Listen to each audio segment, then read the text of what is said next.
તો વાત કરીએ સુરતની, તો સુરત મહાનગરપાલિકાની કચરાની ગાડીઓએ અકસ્માત સર્જ્યો છે, જ્યાં એક્ટિવા પર જઈ રહેલા આધેડને ટક્કર મારતા ઈજા પહોંચી કે જ્યાં નશાની હાલતમાં કચરા ગાડીના ચાલકે અકસ્માત સર્જ્યો, ત્યારે ઈજાગ્રસ્ત આધેડને 108 એમ્બ્યુલન્સમાં સારવાર માટે ખસેડવામાં આવ્યો, ત્યારે સ્થાનિક લોકોએ ચાલકને ઝડપી પાડી પોલીસને હવાલે કર્યો। શહેરના કતારગામ વિસ્તારમાં આવેલા અંકુર સ્કૂલ પાસે સુરત મહાનગરપાલિકાની door to door garbage collection કરતી ગાડીએ અકસ્માત સર્જ્યો છે। આશરે 50 વર્ષના એક વૃદ્ધને અડફેટે લેતા તેઓને હોસ્પિટલ ખસેડ્યા છે। સ્થાનિક લોકો ત્યાં એકઠા થયા હતા અને ડોર ટુ ડોર ગાર્બેજ કલેક્શનની ગાડીના ડ્રાઈવરને ઝડપી પાડ્યો છે। સમગ્ર મામલો અત્યારે કતારગામ પોલીસ સ્ટેશન ખાતે પહોંચ્યો છે, ત્યારે આપણે વાત કરવા જઈ રહ્યા છીએ સમગ્ર ઘટનાને લઈ।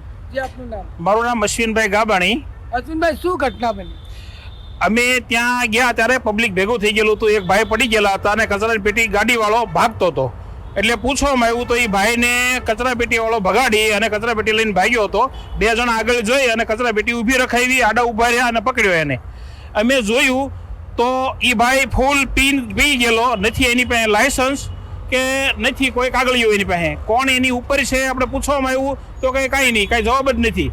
એકદમ ફૂલ પીધેલી હાલતમાં છે, આપણે પડખે ઊભા ન રહીએ કે એવી હાલતમાં એ ભાઈ મળ્યા છે, નથી એની પાસે લાયસન્સ। કચરા પેટી લઈ અને ગમે એને અડફેટે લઈ લેવાના। અત્યારે વેકેશનનો ટાઈમ છે, નાના છોકરાઓ ઘરેથી બહાર નીકળ્યા હોય, રજાનો સમય છે, આ યમદૂતો સમાન કચરા પેટીની ગાડીઓ નીકળે છે અને ગમે એને અડફેટે લે છે પીન હાલતમાં। આનો જવાબદાર કોણ? આ એરસામાંથી એક બીજી ગાડી નીકળી એટલે મેં એને ઊભી રખાવીને એના ડ્રાઈવરને ઉતાર્યો તો એ પીધેલી હાલતમાં ફૂલ। આપે પોલીસ સ્ટેશન જાણ કરી? 100 નંબર ઉપર ફોન કરી અને પીસીઆર મગાવી 108 મગાવી અને એ ભાઈને હોસ્પિટલ પહોંચાડ્યા છે અને પીસીઆર મગાવી એની સાથે અમે અહીંયા આવ્યા છીએ। કેટલું વાગ્યું છે જે આધેડ 50 વર્ષની ઉંમરના ભાઈ છે? હવે બહુ ખ્યાલ તો નથી, પણ ઊભા નહોતા રહી શકતા એટલે 108માં એ ગયા છે કિરણ હોસ્પિટલમાં। હવે ત્યાં જઈએ પછી જ ખબર પડે, પણ પહેલાં તો આ અમને મહત્વનું લાગ્યું।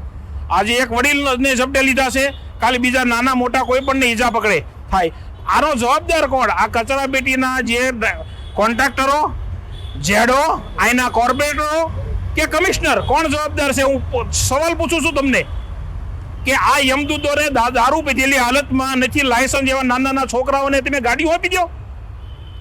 આવા સાંજના ટાઈમે 7:30-8 વાગ્યાનો ટાઈમ છે, આ ટાઈમે રોડ ઉપર ટ્રાફિક કેટલી હોય અને આ ગમે એવી હાલતમાં 2 વાર ભટકાડી સાહેબ। કહેવાની વાત તો એ છે, 1 વાર ભટકાડી અને સંતોષ ન થયો તો બીજી વાર ભટકાડી। તો આજમાં ગાડી ક્યાં પડી?